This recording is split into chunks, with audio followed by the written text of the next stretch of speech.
Olá! Hoje a gente vai explorar as ideias de um livro que tem uma proposta, olha, bem diferente.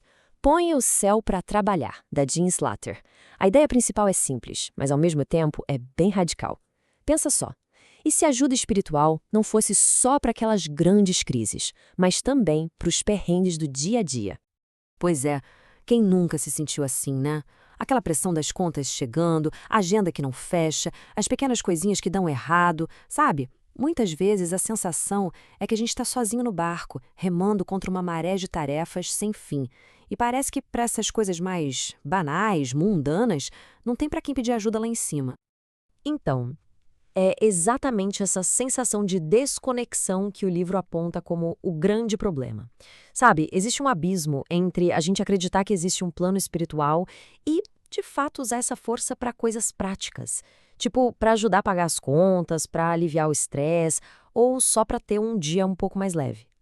E essa é uma ideia bem comum, né? A gente tende a pensar que a ajuda divina é para coisa séria, uma doença grave, uma crise enorme, mas para achar a chave do carro que sumiu. Ah, isso parece pequeno demais para incomodar, certo? Só que é essa mentalidade que acaba deixando a gente na mão, se sentindo sem apoio, justamente naqueles desafios pequenos do dia a dia, que são os que mais esgotam a gente. E aqui que o livro vira o jogo. A autora traz uma solução que é, na verdade, uma metáfora super criativa e poderosa para lidar com essa sobrecarga. É uma perspectiva totalmente nova de como essa ajuda pode de fato funcionar. A ideia central é mudar completamente a nossa abordagem.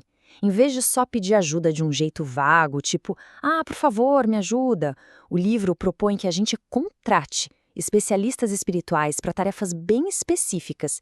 É como se o plano espiritual fosse uma agência de talentos gigante, sabe? Cheia de profissionais qualificados, prontos para serem chamados para um trabalho. E essa ideia vai longe. A autora brinca que é como se existissem umas páginas amarelas do universo. Tem especialista para tudo que é coisa. Por exemplo, perdeu alguma coisa importante? Contrata um detetive espiritual. Vai fazer uma apresentação e está com nervosismo? Chama um professor de oratória celestial. É um jeito bem divertido de pensar nisso, que torna a ajuda espiritual uma coisa mais palpável, mais concreta. E para mostrar que essa ajuda é ilimitada, o livro usa outra metáfora ótima, o cartão Angel Express. Pensa só, é como ter um cartão de crédito espiritual sem limite nenhum. A ideia é reforçar que os recursos e assistência disponíveis são infinitos e estão ali para qualquer projeto, não importa se é uma coisinha pequena ou um plano gigantesco. Tá, mas de onde que ela tirou essa ideia, né? Parece meio fora da caixa. Mas não foi algo que ela inventou do nada. Essa concepção toda nasceu de uma experiência real, pessoal, que mudou tudo para ela lá no seu trabalho como curadora. Vamos entender essa história. Então, a história começa no consultório dela.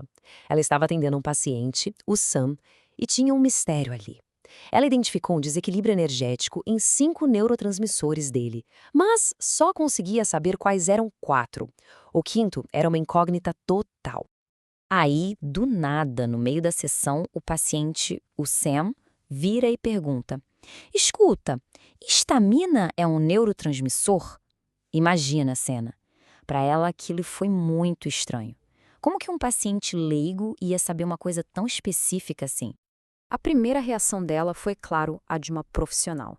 Ela respondeu meio cética, falando que histamina tinha a ver com alergias. Mas aí, logo em seguida, veio um impulso. Sabe aquela coisa que a gente não sabe de onde vem? Um impulso inexplicável para ela ir até a estante e pegar um livro de saúde que ela nunca tinha lido. Um livro que estava lá pegando poeira. E quando ela abriu o livro, numa página qualquer, estava lá, preto no branco, a resposta. A frase exata dizendo que a histamina também era considerado um neurotransmissor. Foi um momento de sincronicidade tão forte que foi o estalo.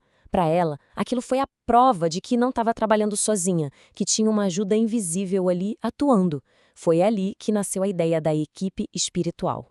Essa experiência foi o ponto de virada. A partir daquele dia, a autora começou a desenvolver um método, um passo a passo prático para que qualquer pessoa pudesse contratar essa equipe. Pá, mas como é que se faz isso na prática? O livro dá um roteiro bem claro. E olha que interessante, o processo é bem pragmático, quase como gerenciar um projeto. Primeiro passo, dá um nome para sua força-tarefa, tipo Equipe da Prosperidade Financeira. Depois, definir a missão do grupo. Aí, listar os especialistas que precisa e as tarefas de cada um. E não para por aí não, é importante marcar reuniões regulares para ver como as coisas estão indo e, claro, comemorar as vitórias. É um convite para a gente ser mais intencional na hora de buscar ajuda. Mas, claro, colocar isso em prática vai muito além de ser só um truque para se sentir melhor. O que o livro propõe, no fundo, é uma mudança bem profunda na nossa forma de ver a nossa relação com o divino, com o universo. A mudança de perspectiva é gigante. Pensa assim, no paradigma antigo, a gente se vê como algo pequeno lá embaixo, pedindo ajuda para uma força superior, distante, que está lá em cima. É uma relação vertical. Já no novo paradigma, o ser está no centro, como um co-criador. E o divino, reino espiritual, não está lá longe, está aqui, do nosso lado, como uma equipe de apoio. Isso muda tudo, né? A gente sai de uma posição passiva, de só pedir, e assume uma posição de agência, de parceria. No fim das contas, a grande mensagem é essa. Sair de um papel passivo, de quem só fica esperando e pedindo, para um papel ativo, de quem gerencia e co-cria a própria vida. É sobre tomar as rédeas, sabe? Usar toda essa ajuda disponível no universo como parceiros de trabalho e não como uma chefia distante. E para a gente fechar, fica uma pergunta para pensar, deixando um pouco o ceticismo de lado e só imaginando. Se fosse possível mesmo contratar qualquer ajudante celestial, qual seria a primeira tarefa a ser delegada? A primeira coisa que viria à mente? A resposta talvez diga muito sobre qual área da vida está precisando de mais apoio agora.